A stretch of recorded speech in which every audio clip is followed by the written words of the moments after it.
Hello friends, welcome back to this week's Along the Journey. You know, if you've been with us the last couple seasons, you know that I love being around water. I love the lakes and the rivers, the streams. I love taking walks around these ponds, really because there's so much life around water and ponds. You see the swimmers here on top, some of these little organisms. You see amphibians and reptiles, mammals, they're all here. The birds that depend on the water for a source of life itself. And you know, there are some, though, that would say that a pond such as this, that there was a time when there was no life, that it was prebiotic, that it was only comprised of the matter for which, back to the origin of the universe, the matter which created itself, and that matter, in a very random and unordered process, had accumulated in such a way that the chemicals of that matter were primed and ready for some sort of charge, a zapping of sorts, whether that was by lightning or just the mixture itself. And in that moment, a single cell was formed. A living organism of life was created out of non-life. And not only that, but that single cell, very simple cell, would mutate over time. And again, a very random and ordered process. Those mutations would develop into very complex organisms.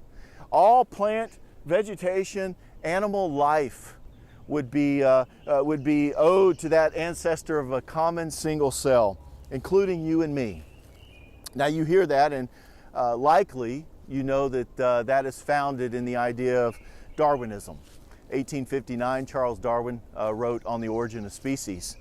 And this week along the journey, we want to take a look at the facts of life. We want to understand where those who are committed to a naturalist worldview, those scientists, how they have so prominently and forcefully created theories that are now considered fact without evidence. And so we want to take a closer look at that and make sure that we're better equipped to understand that life is not created by non-life, that life is created by God. That's right, this week we're in the Blue Year, Section 5, Unit 3, The Facts of Life. Did Darwin get them right? And before we look at the three key areas that we're going to focus on, a reminder of these resources. The Case for a Creator that we mentioned last week on the origin of the universe, it covers a wide, broad area of subjects that are important for our understanding of these worldview conversations. The second, which is great for this week in the origin of life, is Darwin's Black Box, the Biochemistry Challenge to Evolution. Wonderful, wonderful resource, and I'll tell you that the first third of this book is made for most of us. I know for me, a very high-level, layman's term approach to the understanding of DNA and the complexity of cells and everything that's going on there, everything that Darwin had no clue about when he suggested his theory, and today would look at and say, well, yeah, that can't happen. The second third of the book is really for those scientists out there, for those biologists and chemists, astrophysicists. Very, very academic and very instructional. It's a highly recommended book for all, but just know how you use it there.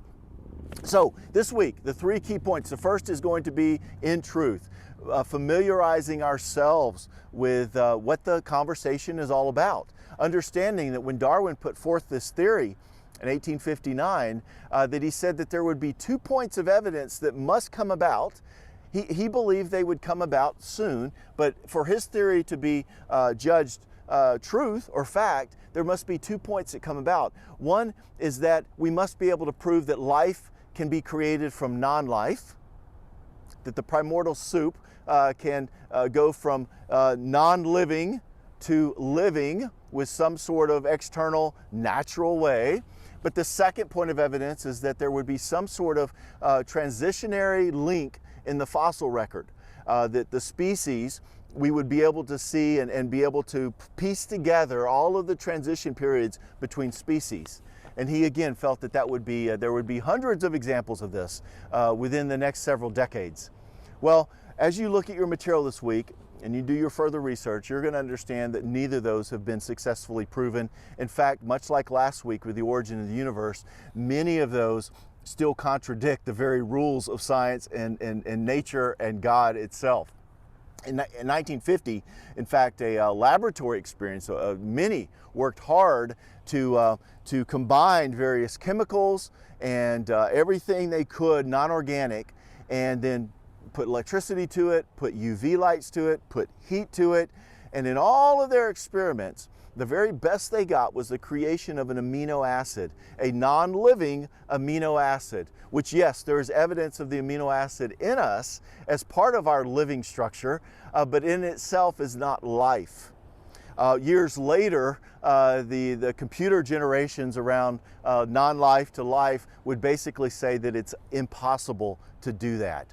And so you understand how that worked, and even in that laboratory experiment, it took designers to manipulate a design that it certainly couldn't happen by random, unordered chance. The second is the fossil record that after 150 years since Darwin, no evidence of missing links, no evidence of transitionary skeletal remains. Yes, there are evidences of species that have been extinct. There are evidences of changes within certain species, for sure, that adapted to environment, that adapted to diet, that adapted for many reasons. Even we look at ourselves, we are a much taller people, the human, today than we were in the past. We are a much wider people as well in some cases. And yet that is microevolution within species. Darwin even had a hobby with pigeons that he tried to manipulate change and mutation, and he could never make it work. And so we're going to see many evidences of that. But anyway, work on that and understand at the end of the day, this is not a matter necessarily about proving origin for many scientists, many academics, many non-believers who are really looking at origin as a worldview through a naturalist, secular lens. The idea is the conflict over that worldview, the tension over if there is no way that non-life can create life, then I must accept the fact that the eternal one, a creator, life itself, created life. And I'm not willing to accept that. That's what's going on at the end of the day. So don't be fooled by conversations of theory becoming fact. We are still dealing with theories, and not very good ones at that. So continue to look at that, all kinds of stuff, the chromosomes, all that kind of stuff. Really good stuff. 46 chromosomes, our DNA. It stretches to the sun and back, and within all of those 6 billion rungs within those chromosomes, just impossible to come from that common cell. Second point, quickly, the second point is really with the scripture this week. Spend some time within that Genesis scripture, chapter 1, 11, 26. Over and over and over in creation, God, we see that He created to its own kind, each of its own kind, that there was already a species differentiation within creation, that with man and woman, with human beings, we were created in His image and His likeness to our own kind. And also in Psalm 95, what a wonderful worship psalm, a psalm of our Maker, our Creator. Might be a good way to close out your time in prayer. Lastly, the third point in equipping, questions. This week is one of questions. How should the biblical account of creation really figure into our worldview? If we did have a worldview in regards to the natural world, how did that figure into other choices in life? Medical, legal, experimental choices, sanctity of life, who we are in God's image. How did the world's view figure into that? Just great. And then it ends with a question about witnessing to someone who holds fast to an evolutionary view of life. How do you show love? And then how do you also have that gospel conversation with word and deed in that person's life? Hopefully, you all and we are all better equipped to engage in that conversation as a result of our time along the journey this week.